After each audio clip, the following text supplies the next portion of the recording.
The Daniel Farke debate. Which side of the coin are you on? Are you Daniel Farke in or Daniel Farke out? Or a bit like me, you're stuck in the middle. You don't know. 1 minute you're there, 1 minute you're not. We're going to have a little bit of a chat about it today. The pros and cons, just everything going on with Leeds United and Daniel Farke so far. Before we get into it, my name is Ollie Ward. Be sure to smash that like button. Let's go for 200 likes on this video. Subscribe if you are new as well. We want to get to 21,000 subscribers ASAP. And yeah, get your comments in. Are you Daniel Farke in or out? I know a video like this, a lot of people say, why are you talking about it already? You got to stick with the club. I understand it. I'm not saying I'm Daniel Farke out or in. We'll actually get what I think I am at the end of the video, where I stand on Daniel Farke at Leeds United. So stick around till the end so you can see what side of the coin I am on. But yeah, we're going to go through the pros and cons and just Leeds United season so far, really. It's a bit of just a talky video. Hope you're doing well. Let me know how you're doing in the comments down below. But of course, a video like this is going to spark debate while we're already talking about it. Everyone has their opinions on Daniel Farke at Leeds United. And honestly, I don't think he's ever really got, 100% of the fans on his side. Even when we were promoted, people were saying, get rid of him because he won't keep us up in the Premier League. Leeds United now are not in the relegation zone, but we are just hovering above it. We're sort of losing a bit of form from the start of the season. But the thing is with Leeds fans, and I know I get this with every other fan, you're biased towards your team. But Leeds United fans, we believe we are a big club. Of course, we're a big club. Are we a well-established Premier League club, though? No. So when we're thinking about going to Brighton in the Amex, don't get me wrong, a terrible performance. But do we expect to go there and smash a well-established club like Brighton 3-0? On the scale of history, Brighton might not be a bigger club than Leeds United, but are they performing better than Leeds United over the last 10 years? Of course they are. People were suggesting we should go and beat West Ham 4-5-0 based on bad form. Of course, we won the game and, we made it look easy in the end. But I don't think we have this right to go to teams and smash them. I really don't. We're a newly promoted side. I don't think we deserve this right of we're a bigger Premier League team than half these clubs that have done it for years now. And that's the same West Ham side that have just beat Newcastle 3-1. So it shows in this division anyone can beat anyone. Of course, the worrying signs are we have only won 3 games. We are starting to concede a lot more goals than we were at the start of the season. Before the first international break, we were barely conceded a goal. And we looked good. Well, actually, I say that. We conceded 5 to Arsenal. But apart from that, we looked good. I'm finding the performances are not getting better. If anything, they are getting worse statistically. But of course, that then lies on Daniel Farke. I look at our starting 11, and I do think, how many Premier League sides would take our front three at the moment. When you look, we finish a game against Brighton with, Metcha, Jack Harrison, and Brendan Aronson up top. Even when you switch that out, there's James, Dominic Calvert-Lewin, and Okafor. Okafor probably sticks out. You've got to think how many teams would be after these players. And you've got to look now, and this is not me being negative, but how many teams are worse than Leeds United in this division? I think Wolves are. I think Forest and West Ham will start to build now under Nuno. And who have Forest got in now? Forest have got in someone that I can't remember who. It's very obvious who Forest have got in. Can't remember who it is. But either way, they're going to start. Sean Dyche. They're going to start to, turn out some results. Burnley, I've said this since, I do think that the likes of Wolves, Burnley, and Leeds will be down there. Similarly, West Ham and Forest will. Wolves have just sacked their manager. And it's the question of, is that the right thing to do? And that's when we get onto Daniel Farke. Is that the right thing to do? We saw the 3 promoted teams last year in Leicester, Southampton, and Ipswich. Yes, the step of quality from Sunderland, Burnley, and Leeds is much better. Sunderland are storming it. Sunderland have done brilliant.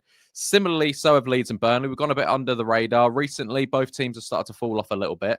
But is it, Southampton went through 3 managers. So did Leicester. Ipswich stuck with theirs, and they all got the same result of relegation. So what do? The pros of Daniel Farke, let's talk about it. Players are playing for him. They still are playing for him. And it's a good sign that the players are still playing for him. You could sit there and watch and say that they're not. I think they are, from a personal point of view. When I watch Leeds United, I do believe the players are still investing in Daniel Farke and his board's and his team's ideas, which is a positive sign because you can see we've seen players in the past with Leeds United throw managers under the bus. You've seen it in every other club. You see it happens. But for right now, that is a positive sign that these people and these players are still investing in Daniel Farke's ideas. I think that's a massive indication. Yes, fans could want Daniel Farke out, but when the players are starting to not believe in the ideas, that's when you start to panic. And personally, what I'm watching is I still believe they are playing for Daniel Farke, which is a good sign. Also, you can look at his solid foundation at home. Leeds United have lost one game in however many games at home, and that was against Tottenham. And again, we put up a good fight there. Of course, we need to keep because we need to keep that solid foundation at home because at the moment, the away results are not looking good. They are not looking good in the Premier League at all. Third sort of pro I put is, does he need a chance to prove himself that he can get out of this? Of course, his record in the Premier League with Norwich is not good. Do we waste time with him giving a chance? Do we waste time with him that he can prove himself, or do we go, sorry, Daniel, we need to get someone else in? But then who do you get? That's sort of another pro, I guess, in Daniel Farke's corner is it worth sacking him when what well-established Premier League manager is going to get us out of this league with the players we've got? I think we've got a handful of Premier League quality players. The rest of it is very high-end Championship, maybe very, very bottom, low-end Premier League, especially that front line. It can't create chances, and he's not been helped by the 49ers 100%. Of course, he's been backed. He's got a lot of players in, but he did want that offensive player. Not that that's really an excuse now for Farke, but when you do look at that front line, you could tell he wanted a striker in, or a winger, or someone that creates stuff, who can create stuff, like a Noah Okafor, a player like that. We need a few more of them. And already Leeds have come out and said in an article a few weeks ago that we're not really going to use January. I think we might have to, because 49ers want to be a mainstream club. They want to be a Premier League club. They want to push for Champions League in the next 5-10 years. You're not going to do that doing it on the whim, on the cheap. That doesn't happen. The cons of Daniel Farke is obviously he's got a questionable record at the highest level. He really, really does. With Norwich, you could argue about the spending and stuff like that. Yeah, fair enough. That's completely, but he doesn't. CVs don't lie. He hasn't had a very, very good record in the Premier League. And does that show that he's a high-end Championship manager? Can't cut it in the Premier League.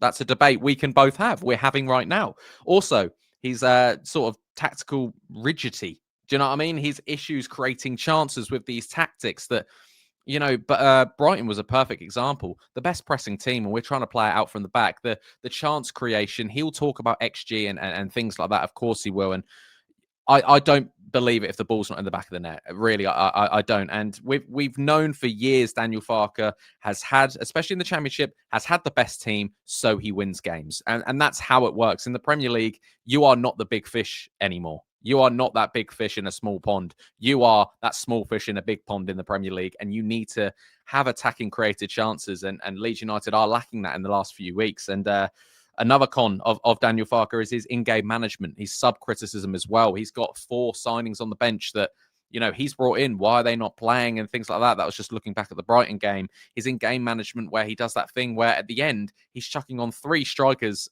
not this game in particular, but he has done it of Pirot, Nemecha, and Dominic Calvert-Lewin that all play exactly the same. They all want to win the first header. They're all physical. There's no difference there.